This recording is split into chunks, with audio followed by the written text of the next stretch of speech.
থানা একটা খবর আসে যে স্থানীয় বিজেপি নেতা, যিনি জেলা স্তরের নেতা বিজেপি বীরভূম জেলা বিজেপির, তার মেয়েকে 3 জন সশস্ত্র দুষ্কৃতী এসে অপহরণ করে নিয়েছে। তো এই খবরটা আসার সঙ্গে সঙ্গে পুলিশ এখানে যায় এবং ঘটনা তদন্ত শুরু করে। এবং তারপরে যেটা হয়, এই ঘটনার প্রতিবাদে লাভপুর এবং নানুর ব্লকের বিভিন্ন জায়গায় রাস্তা অবরোধ করা হয়। তো তদন্তে নেমে তারপরে যখন তদন্ত শুরু করা হয়, তখন এসপি বীরভূমের নির্দেশে 3টে টিম তারা পশ্চিমবঙ্গের বিভিন্ন প্রান্ত থেকে তারা বেশ কিছু লোককে তারা ইন্টারোগেট করে, এক্সামিন করে এবং ঘটনার তদন্তের মধ্যে আরও যত বেশি বেশি করে ঢোকা হতে থাকে তত বিষয়গুলো সামনে আসতে থাকে। তো আলটিমেটলি আজকে সকাল 6টা নাগাদ উত্তরবঙ্গের ডালখোলা যে জায়গা আছে, ডালখোলা রেল স্টেশনের কাছ থেকে যে অপহৃতা মেয়েটি ছিল তাকে উদ্ধার করা হয়েছে এবং তার সঙ্গেই 2 জন যে আসামি ছিল তাদেরও গ্রেফতার করা হয়েছে। তো তাদের এর মধ্যে এইটুকু সময়ের মধ্যে আমরা অল্পই জিজ্ঞাসাবাদ করার সুযোগ পেয়েছি। যেটুকু জিজ্ঞাসাবাদ করা হয়েছে তাতে জানা গেছে যে এই যে আসামিরা, এরা সুপ্রভাতবাবু, তার পরিবারের কিছু সদস্য এবং মেয়েটির পূর্ব পরিচিত। তারা আগে সুপ্রভাতবাবু এদের বাড়িতে গিয়েছেন, আসামিদের বাড়িতে, একজনের বাড়িতে, এবং এরাও 2-1 সুপ্রভাতবাবুর বাড়িতে এসেছে। যাওয়া আসার একটা ব্যাপার পাওয়া যাচ্ছে। এবং দ্বিতীয় যেটা বিষয় আছে সেটা হচ্ছে যে ঘটনার আগের দিন, যেটা খুব ইম্পর্টেন্ট, ঘটনার আগের দিন 13 তারিখে বোলপুরে সুপ্রভাতবাবুর সঙ্গে এই আসামিরা দেখা করে।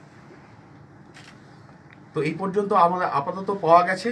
এবার সুপ্রভাতবাবুর যেটা আছে সেটা হচ্ছে যে ওনার, আমরা এখনো পর্যন্ত যেটুকু পেয়েছি যে উনি একটা পলিটিক্যাল এজেন্ডাকে বাস্তবায়িত করার জন্য এটা করেছেন। আপনারা অনেকে জানেন, আমার সঙ্গে আমরা এর আগে শুনেছি, আপনাদের কাছ থেকেও শুনেছি যে সুপ্রভাতবাবুর কেরিয়ারের শুরুতে উনি নকশালপন্থী রাজনীতি করতেন। তারপরে উনি বামপন্থী রাজনীতি নৈতিক দল CPIM যোগ দেন এবং তারপরে বর্তমানে উনি বিজেপির বীরভূমের জেলা স্তরের নেতা। তো এইটা উনি পেশায় শিক্ষক ছিলেন, রিটায়ার্ড করেছেন। কিছুদিন আগে একটা মামলা হয় ওনার নামে, যার ভিত্তিতে ওনাকে খোঁজা হচ্ছিল। তো তদন্ত নেমে প্রাথমিকভাবে যেটা আমরা পেয়েছি যে এই যে পুলিশ খুঁজছিল একটা মামলায়, তো ওই কারণে ওনার ওপর বেশ কিছু চাপ তৈরি হয়েছিল, যে চাপটা কাটাতে উনি এই অপহরণের ঘটনাটাকে সাজানো হয়। তো এইটা আপাতত পর্যন্ত এখনো পর্যন্ত আমরা পেয়েছি। যেটা আর একটা জিনিস বলার আছে সেটা হচ্ছে এই ঘটনাটাকে কেন্দ্র করে, এই ঘটনার পরে এই যে বিভিন্ন জায়গায় লাভপুরের এবং নানুরের বিভিন্ন জায়গাতে রাস্তা অবরোধ করা হয় এবং বিভিন্নভাবে সাম্প্রদায়িক উস্কানিমূলক বার্তা বিভিন্ন দিকে দেওয়া হয়। তো এই জিনিসগুলো করা হচ্ছিল। তো এইটা আপাতত যেটুকু পাওয়া গেছে, এরপরে এর পিছনে আরও কিছু লোকজন আছেন, উনি স্থানীয় কিছু দুষ্কৃতী এবং আরও কিছু ওনার যারা রাজনৈতিক সহকর্মী কিছু আছে তাদের সাহায্য নিয়ে এটা করেছেন বলে এখনও পর্যন্ত আমরা জানতে পেরেছি। আর এর পিছনে আরও যদি কেউ থাকেন আর কি, উনি যে রাজনৈতিক দলের সদস্য, সেই দলের কোনো জেলা স্তরের অন্য কোনো কেউ বা রাজ্য স্তরের কেউ আছেন কিনা জড়িত, সেই বিষয়গুলো আমরা সবটা খতিয়ে দেখছি। তো আর এই আপাতত যেটুকু আমরা এভিডেন্স পেয়েছি তাতে এই বললাম 2 জন আসামিকে আমরা গ্রেফতার করেছি, মেয়েটিকে উদ্ধার করেছি, তার সঙ্গে সুপ্রভাত বট্টোপাধ্যায়কেও অ্যারেস্ট করা হয়েছে। দুজনকে গ্রেফতার করা হয়েছে, তাদের সাথে সুপ্রভাত বট্টোপাধ্যায় কিভাবে পরিচয় এবং কি বাস্তবে তাদের পরিচয়? এই বিষয়টা আমরা এখনো পর্যন্ত ডিগিং করছি। এরা বিভিন্ন লোকে বিভিন্ন রকম বলছেন, মন্তব্যে কিছু দুই পক্ষেরই বক্তব্যে কিছু অসঙ্গতিও আছে, যেটা এখনো পর্যন্ত কমপ্লিটলি ক্লিয়ার হয়নি। কিন্তু ক্লিয়ার সেটা হচ্ছে যে দেখা সাক্ষাৎ এনাদের আগে হয়েছে, সুপ্রভাতবাবু ওদের বাড়ি গেছেন, ওরা সুপ্রভাতবাবুর বাড়িতে এসেছে এবং সবথেকে ইম্পর্টেন্ট যেটা আমি বললাম, ঘটনার আগের দিন বোলপুরে এনারা মিটিং করেছেন।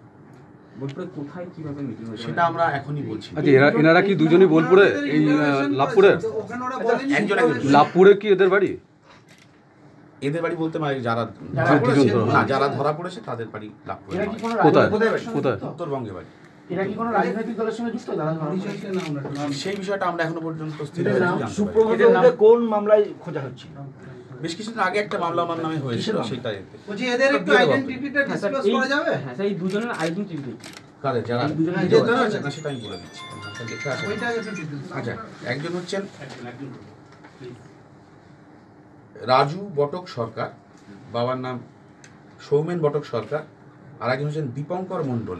এনারা দুজনেই হচ্ছেন দক্ষিণ রথখোলা, নকশালবাড়ি থানা, দার্জিলিং জেলা, সেখানকার বাসিন্দা।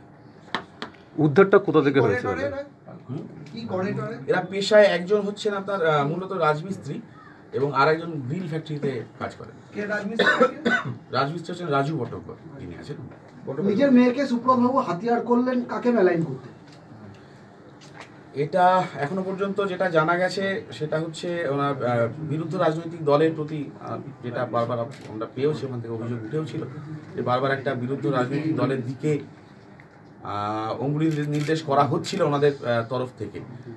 তো যেটা আমরা তবু খতিয়ে দেখছি সেই অ্যাঙ্গেলটা, তবে হতে পারে যে সেটাও একটা উদ্দেশ্য ছিল। বলছি একটা জিনিস, এরা নিয়ে গেছিল না মেয়েটি ওদের কাছে গেছিল, কি মনে হয়েছে আপনাদের?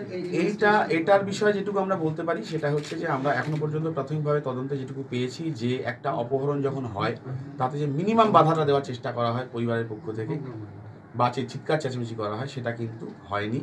এবং মেয়েটিও যে বাধা দিয়েছে এরকম কোনো প্রমাণও আমরা মানে এখনো এরা পর্যন্ত পাইনি। অপহরণ করেছিল, এটা বোঝা যাচ্ছে।